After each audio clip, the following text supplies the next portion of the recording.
Happy Tuesday, everybody, and welcome to episode number 41 of the Still City Insider podcast. I'm one of your hosts, Jeremy Hritz, alongside the Jim Wexell. Jim, how are you doing today? Good. I'm sorry I didn't wear a tie this morning, but I got my best flannel on. Hey, Got to make sure I'm presentable here. There you go. It's the celebratory flannel after the Pittsburgh Steelers pull out a really surprising victory over the Tampa Bay Buccaneers, led by Tom Brady, who's just been a nemesis when it comes to the Steelers. So there are positive vibes in Pittsburgh. It doesn't come without adversity, being that Kenny Pickett is now in concussion protocol.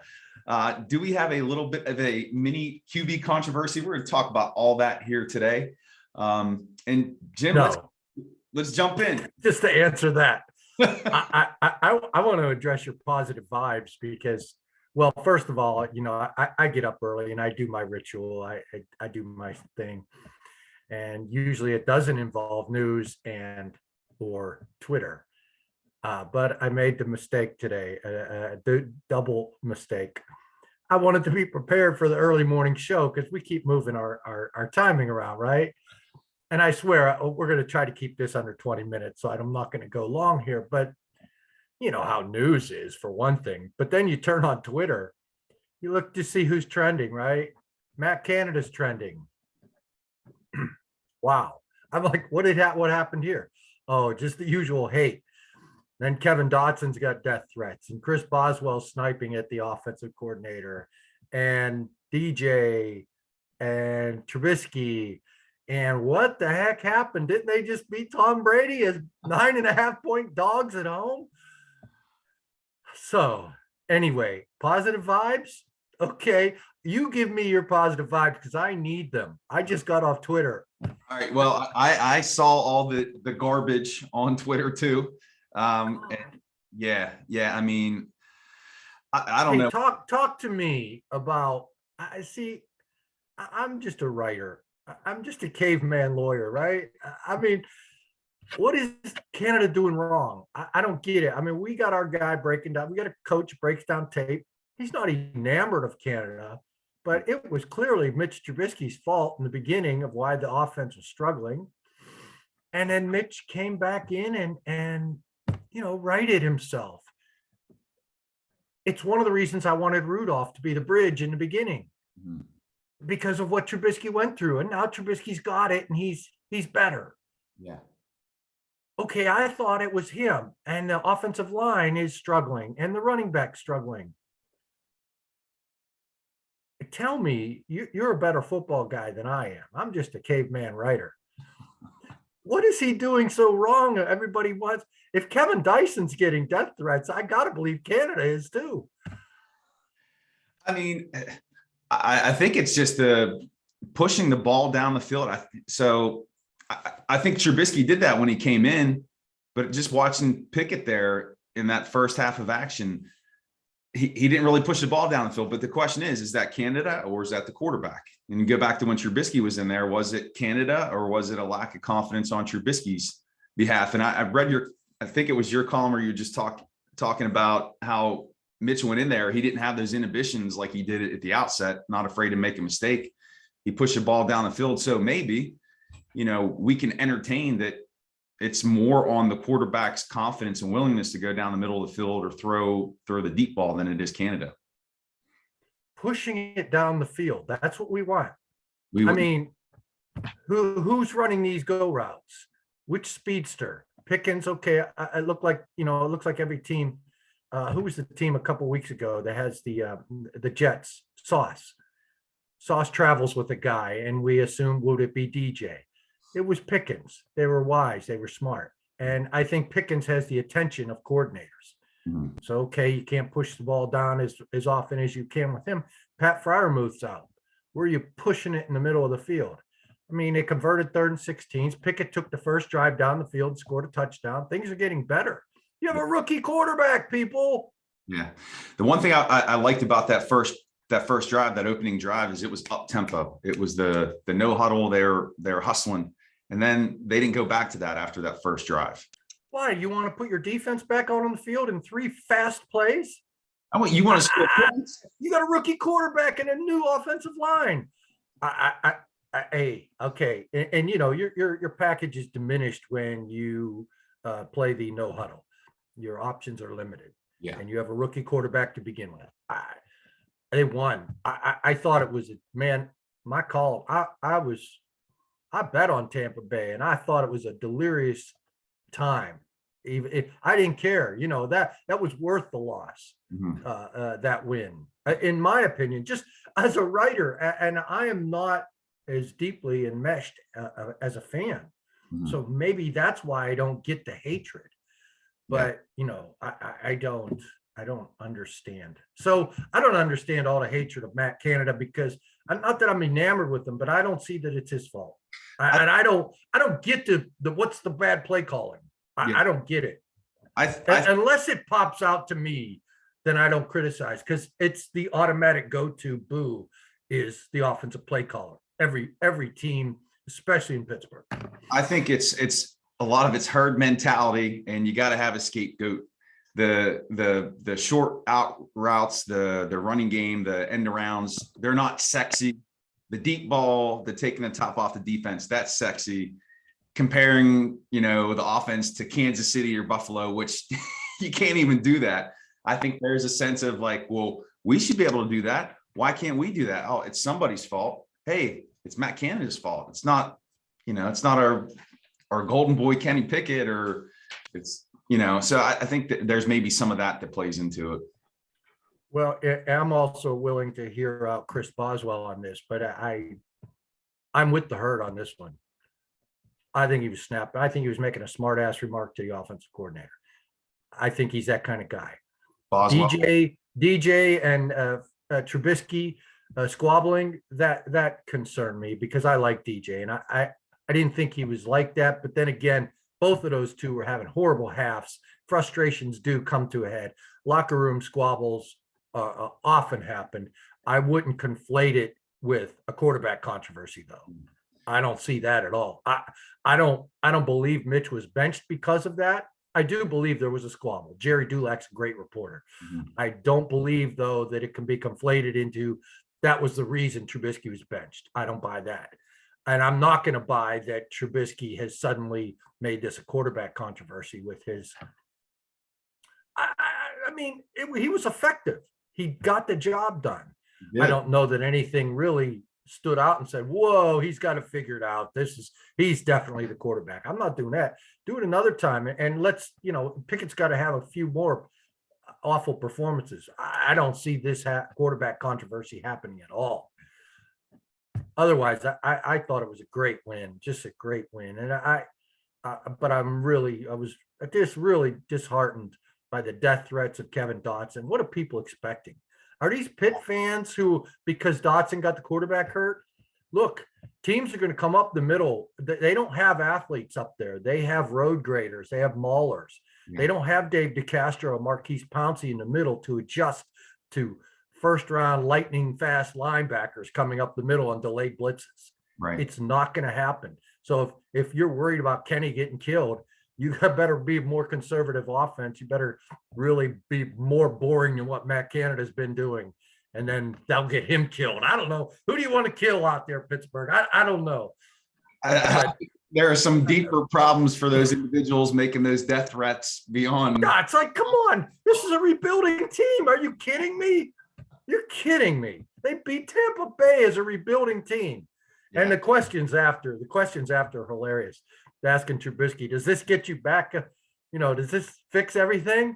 I forget the exact question. They asked Cam Hayward, do you have your swag back?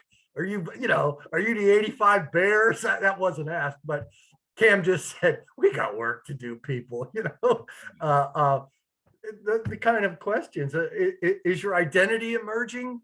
Hey, man, they just finally figured out how to work. These are young players that just figured out how to practice, how to accept the win. I don't think they accepted the win over Cincinnati very well. Yeah. I think they learned now that Tampa Bay, okay, we'll give you 24 hours, get back to work. Yeah. You guys have a long way to go to be good. Yeah. And I think they realized that. And that's the lesson here. So the Miami game is going to be another tough one. So. Yeah, so let's dig into the win a little bit here, Jim. And I want to start on the defensive side of the ball. I know the one thing that I was most concerned about, and it was the same concern with Buffalo, is not much of a pass rush. Haven't seen much out of Malik Reed. Your secondary, we thought it was beat up the week before, is just a bunch of practice squatter, no-name guys. How were they able to put together a game plan to stifle Brady? I mean, it was impressive. Half of me wants to say, hey, Brady's 45 and showed it, but I don't know that he showed it all that much. I don't think he looks that bad. Mm-hmm. I don't know that they were ready. I don't want to blame it on that wedding he went to over the weekend, because you do all your work during the week. You should be able to take Saturday off. I don't know how much time he took off. And you know, a good defensive performance can make you look disinterested on offense. Mm-hmm. But I don't know. You know, those outside those corners, Joshua Jackson, James Pierre, Quincy Wilson, they're nice sized corners that can tackle. So you had that. They were tackling. There was not much after the catch, but the pressure up the middle was coming. Yeah. Hogan Joby, I didn't know he was going to play. He was coming up the middle. And Cam, people want to write Cam off. Go ahead. Good luck with all that. Cam still got it. I would like to see him get some more snaps off and become even more special as a less reps guy. You know, he still has it. Those guys coming up the middle, and that affects Brady. That pressure up the middle. Miles Jack, Terrell Edmonds, Devin Bush, they were coming up the middle. Spillane was coming up the middle. I don't know if all of them got there, but that was the game plan, and it worked. Yeah. And Tampa might be a little overrated, but still Tom Brady, still Mike Evans, still Chris Godwin. So a couple fingertip plays that didn't go their way in the first 3-4. You know, Miles Jack tipped the TD pass, Robert Spillane tipped the TD pass. Those kind of things were going your way that day. Yes. So that's my opinion of the game plan. Yeah, and there wasn't any one guy who took over and dominated on the defense. And not to sound cliche, but it truly was a collective defensive effort. I mean, you had guys who hadn't made plays, like Devin Bush on that 2-point conversion. I mean, that was the beauty. I'm so happy for Devin. Yeah, that was great to see. And then Terrell Edmonds, 10 tackles. He just seemed like he was in every play. I'm really happy for Terrell. You know, the fans get lambasted for giving up on Terrell, but look, the Steelers gave up on him. Yeah. I mean, the league gave up on him. He signed a small contract, I don't know, $2 million a year for us, you know. but Terrell, you know, I was reminded of some of the tape I watched of Virginia Tech when he was in college, when he was a leader back there, and I realized, you know, he was a good leader, and he had to be the leader this time, and he did it in his way. It reminded me of his college days when Virginia Tech was on. And I know his brother was a big star linebacker there, but Terrell was the leader of that defense. Yeah. And he was in this instance, and I'm happy for him. He's another good guy.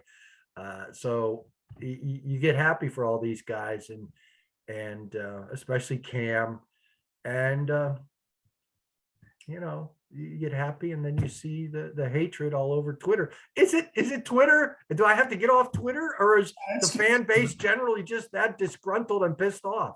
I mean, I think Twitter is like a representation of maybe 5% of the fans. Not everybody's on there. So again, it's what's going to result in likes and retweets and clicks. So it's the people. I read the comments. That's stupid, I know, but the hatred. Jeez. Yeah. Okay. I'm sorry, Jeremy. I keep getting you off track with my own personal. Good. The last play that I wanted to hit on for defense, and we could shift over to offensive side of the ball. I've never seen Tom Brady stopped on a quarterback sneak. My God, I know. That was the first. That's a great call, Jeremy. And Cam took the credit for it, and rightfully so. Tom Brady has, you know, it's tempo too. It's 4th and 1. He gets that team up to the line. They're going to go. And you see the Steelers with those wide gaps. They're not ready for it. It's like, come on, Mike. You know, Tomlin. Come on, Mike. Get this team ready. This guy loves to do this every time. Cam said, not this time. Get up here. Get ready. He's going to sneak. They were ready. They had a goal line front up there. They stuffed it. Oh, That was beautiful. That really hit home. That really hit home for me. Yeah. Same here. Same here. So going over to the offense, we talked a little bit about the quarterback position. Not much of a running game. We did see Najee break off 2 runs. He ran angry, physical. What did he end up with? 42 yards, 14 carries, 42 yards, 3 yards per carry. Talked earlier in the week that he took a steel plate out of his shoe. I know you referenced, after his injury, walking up the hill barefoot. Running game still struggling a bit. No, I just still struggling a bit. I didn't see it. He ripped off a couple runs. I didn't see first round burst. So, if he's running angry because of me, I will continue to criticize him, and then he can continue to be angry. Jaylen Warren, he didn't break out. That's a good defense. Another thing, but also Jaylen did get that 4th and 1 behind Kevin Dotson and Mason Cole. So Kevin did have one good play. People, come on, give him a break. Well, and for as much as Tomlin talked about Warren earning more opportunities, he only had 2 carries, so they really didn't get him involved too much in the game. So would like to see. Yeah, I didn't believe that Tomlin meant he was going to get more carries in this game, but everybody took it that way. Yeah, he is now the 3rd down back. He was promoted to the previous week. To the 3rd down back. I forget Buffalo. So he has a definite role. Yeah. And, with Najee's pass catching ability and his blocking ability, that's a heck of a mountain for Jaylen to have climbed it and overcome it and win that role. That says something. That says a lot. Right. And then to close the book on the offense here, we'd be remiss not to talk about Chase Claypool, who has been really absent all season. But when you need a guy to come through and have a big game, especially on 3rd down, and that first touchdown reception by a wide receiver, I mean, he played very well at a high level. Your take on I love it. And, I didn't know what he would be like as we got to meet the players for the first time. A lot of these guys, after 2 years of COVID shutting the locker room down. But I've been impressed with him. That when he was younger, that video of him kicking someone in the head in the parking lot late at night, I didn't know what to expect from him. But I mean, he's a bright-eyed, enthusiastic young guy that wants to talk ball, wants to talk team ball. Yeah. I've been impressed. Whether he's pulling the wool over my eyes, I don't know. But I'm usually impressed with Notre Dame kids. I'm not a Notre Dame fan. Just 28 years of covering the team. These Notre Dame players are just about all impressive. So I'm happy for him, and he deserves it. He's not the egomaniac. I think that fans, I don't know, if they just don't seem to like Chase. He hasn't been that productive. So I'm happy for him. And I love the fact that Trubisky threw him a touchdown pass on a play he didn't rep in practice as the 2nd string quarterback.